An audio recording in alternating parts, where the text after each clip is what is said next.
కంగారు వద్దులే బంగారు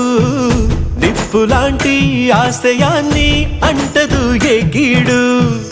మనసులో కన్నీరు తలచిన తనవారు కరిగిపోయే రగిలిపోయే తోడు నీకున్నాడు సాయమంటే ఆయువిచ్చే వాయుపుత్రుడు వీడు